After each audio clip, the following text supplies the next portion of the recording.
হিসাব বিজ্ঞানের প্রিয় শিক্ষার্থী বন্ধুরা, আমরা সকলেই জানি যে কোনো একটি ব্যবসা প্রতিষ্ঠানের আর্থিক অবস্থা ভালো নাকি মন্দ অর্থাৎ মূল্যায়ন করার জন্য অত্যন্ত শক্তিশালী এবং গুরুত্বপূর্ণ গাণিতিক পদ্ধতি বা মাধ্যম হলো অনুপাত বিশ্লেষণ। কারণ অনুপাত বিশ্লেষণের মাধ্যমে একটি প্রতিষ্ঠানের লাভজনকতা, দক্ষতা এবং ঋণ পরিশোধের সক্ষমতা কেমন তা খুব সহজেই জানা এবং বোঝা যায়। ফলে আজকে আমরা অনুপাত বিশ্লেষণের অত্যন্ত গুরুত্বপূর্ণ একটি সূত্র সম্পর্কে বিস্তারিত জান, আর সেটা হলো ডেট ইকুইটি রেশিও, দায় মালিকানা অনুপাত। আমরা এই ক্লাসটি থেকে শিখব হোয়াট এন্ড হোয়াই, অর্থাৎ এই ডেট ইকুইটি রেশিও কি এবং এটা কেন নির্ণয় করা হয়। তারপরে দেখব সিনোনিম, এরপর হলো এই ডেট ইকুইটি রেশিও নির্ণয়ের সূত্রটা কি, তারপরে সেই সূত্রের মাধ্যমে কিভাবে সেটা ক্যালকুলেশন করতে হয় অর্থাৎ নির্ণয় পদ্ধতিটা দেখব। তারপরে এই ডেট ইকুইটি রেশিওর আইডিয়াল স্ট্যান্ডার্ড বা আদর্শ মান কত এটাও দেখব। সর্বশেষ কিভাবে এই ডেট ইকুইটি রেশিওর মাধ্যমে একটি প্রতিষ্ঠান সম্পর্কে মন্তব্য করতে হয়, কমেন্টস করতে হয়, সেটা আমরা জানব। প্রথমে আমরা দেখব এই ডেট ইকুইটি রেশিওর সিনোনিম গুলো কি কি।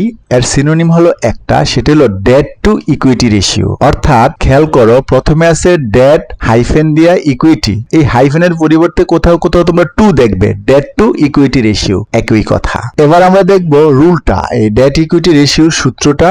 আমরা জানি প্রিয় শিক্ষার্থী বন্ধুগণ, এই ডেট ইকুইটি রেশিওর সূত্র উপরে হলো টোটাল এক্সটার্নাল লায়াবিলিটিস আর নিচে হলো টোটাল ইকুইটি বা ওনার্স ফান্ড। তোমাদেরকে একটা টেকনিক দিয়ে খেয়াল করো, যে সকল সূত্রগুলোর নাম হবে এরকম হাইফেন দিয়ে বা টু দিয়ে, তার প্রথম অংশটাই যে ডেটটা যাবে উপরে আর দ্বিতীয় অংশটাই যে ইকুইটি আসবে নিচে। এর একটা টেকনিক সূত্র মনে রাখার সবগুলার। তাহলে প্রিয় শিক্ষার্থী বন্ধুগণ, এই সূত্রটা নির্ণয়ের জন্য আমাদেরকে এক্সটার্নাল লায়াবিলিটিস কি সেটা চিনতে হবে এবং টোটাল ইকুইটি কি সেটাও আমাদের জানতে হবে। আর এই টোটাল এক্সটার্নাল লায়াবিলিটিস হলো দুই ধরনের লায়াবিলিটিস এর সমষ্টি, কারেন্ট লায়াবিলিটিস এবং লং টার্ম লায়াবিলিটিস, এই দুইটার সমষ্টি। তাহলে প্রিয় শিক্ষার্থী বন্ধুগণ, লং টার্ম লায়াবিলিটিস সাধারণত প্রশ্নে দেওয়াই থাকে, আর এই কারেন্ট লায়াবিলিটিস তোমাকে নির্ণয় করে নিতে হবে। আর এটা কিভাবে নির্ণয় করতে হয় এ নিয়ে ক্লাস আছে, এই প্লেলিস্টে তোমরা দেখে নাও, অথবা দায়ের প্লেলিস্টে এই ক্লাসটা তোমরা পেয়ে যাবে। এরপর প্রিয় শিক্ষার্থী বন্ধুগণ, টোটাল ইকুইটি। টোটাল ইকুইটি হয় শেয়ার ক্যাপিটাল অথবা ওনার্স ইকুইটির সাথে রিজার্ভ এন্ড ফান্ড যোগ করে ফিকটিশিয়াস অ্যাসেট বিয়োগ করতে হয়। তো প্রিয় শিক্ষার্থী বন্ধুগণ, এই শেয়ার ক্যাপিটাল সাধারণত প্রশ্নে দেওয়া থাকে, কিন্তু ওনার্স ইকুইটি দেওয়া থাকে না। এটা নির্ণয় করে নিতে হয়। কিভাবে ওনার্স ইকুইটি নির্ণয় করতে হয়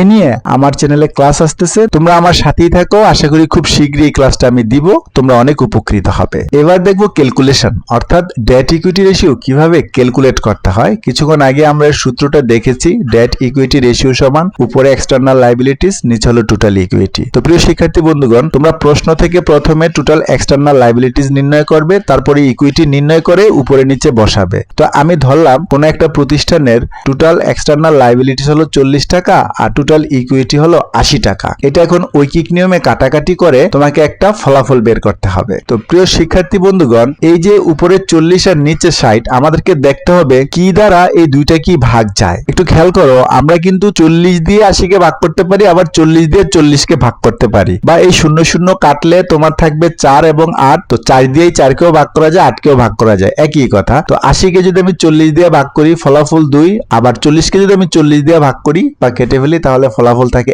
1। এটাকে লেখা যায় 1:2, অর্থাৎ উপরেরটা লিখে অনুপাত চিহ্ন দিয়ে নিচেরটা লেখা যায়। তাহলে আমরা ডেট ইকুইটি রেশিও পেয়ে গেলাম 1:2, এটাই হলো এটার ফলাফল। এভাবে ক্যালকুলেশন করতে হয়, তোমরা খেয়াল রাখবে। একেবারে কাটতে কাটতে সর্বনিম্ন এরকম ভগ্নাংশে আসতে হবে, এটা হলো নিয়ম। আর কিভাবে এই কাটাকাটি করতে হয় এটা তোমরা জানো, খেয়াল রাখবে যে কোন সংখ্যা দ্বারা দুইটা কি ভাগ যায়, এভাবে তোমরা কাটাকাটি করতে পারো ঐকিক নিয়মে। এবার দেখবো আমরা ডেট ইকুইটি রেশিওর আইডিয়াল স্ট্যান্ডার্ড বা আদর্শ মান কত। প্রিয় শিক্ষার্থী বন্ধুগণ, এর আদর্শ মান হলো 1:1 অথবা 1:3। অর্থাৎ আইডিয়াল স্ট্যান্ডার্ড এর মানে হলো যে 1 থেকে 3 টাকা মালিকানা তহবিলের বিপরীতে 1 টাকা বহির্দায় থাকা ভালো প্রতিষ্ঠানের জন্য। কিন্তু বহির্দায় যদি 1 টাকার বেশি হয়ে যায় খারাপ, কম হলে আবার ভালো। এবার আমরা কমেন্টস দেখবো যে কিভাবে এই ডেট ইকুইটি রেশিও দিয়ে কমেন্টস করতে হয় ফলাফলটা বের করে। তো প্রিয় শিক্ষার্থী বন্ধুগণ, আমরা ডেট ইকুইটি রেশিওর সূত্রটা জানি, উপরে টোটাল এক্সটার্নাল লায়াবিলিটিস, নিচে টোটাল ইকুইটি। আর আমরা কাল্পনিকভাবে ফলাফল ধরলাম যে আমরা কোন একটা অঙ্ক থেকে বা প্রতিষ্ঠানের ফলাফল পেয়েছি 1:2, আর এর স্ট্যান্ডার্ড মান হলো 1:1 থেকে 1:3। 3 পর্যন্ত এর স্ট্যান্ডার্ড মান। তো কমেন্টস করার জন্য অলওয়েজ প্রাপ্ত ফলাফলের সাথে স্ট্যান্ডার্ড মানকে কম্পেয়ার করতে হয়, কম্পেয়ার করে তুলনা করতে হয়। আমাকে দেখতে হবে যে এই যে প্রাপ্ত ফলাফলটা স্ট্যান্ডার্ড মানের কম না বেশি। যদি কম হয় তাহলে সন্তোষজনক, বেশি হলে সন্তোষজনক নয়। এর কারণ হলো প্রিয় শিক্ষার্থী বন্ধুরা, যদি কম হয় তাহলে প্রতিষ্ঠানের বহির্দায় বা ঋণের উপর নির্ভরশীলতা কম বুঝায়, আর যদি বেশি হয় তাহলে প্রতিষ্ঠান বহির্দায় বা ঋণের উপর বেশি নির্ভরশীল বুঝায়। একটু বিষয়টা খেয়াল করো, আমি যদি বুঝাই যে টোটাল ইকুইটি যদি 2 টাকা হয় তাহলে বহির্দায়, ইকুইটি হলো মালিকের টাকা, অর্থাৎ মালিকের টাকার ভিতরে যদি বহির্দায় 1 টাকার চেয়ে বেশি থাকে তাহলে বুঝতে হবে যে বহির্দায়ের উপর প্রতিষ্ঠান নির্ভরশীল, এই জন্য বেশি থাকা ভালো নয়। কিন্তু যদি বহির্দায় কম থাকে তাহলে বুঝতে হবে যে প্রতিষ্ঠান বহির্দায়ের উপর কম নির্ভরশীল, তাহলে সেটা ভালো। এটাই হলো এই আদর্শ মানের কারিশমা।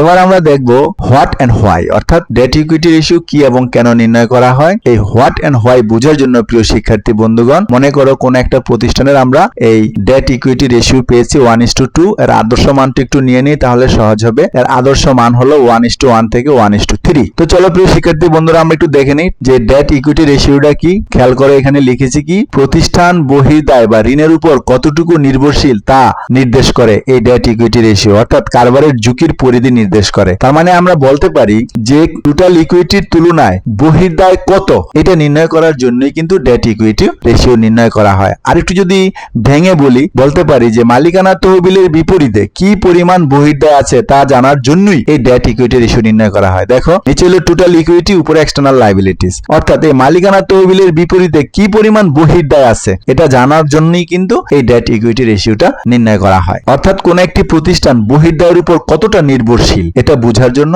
এই ডেট ইকুইটি রেশিও নির্ণয় করা হয়।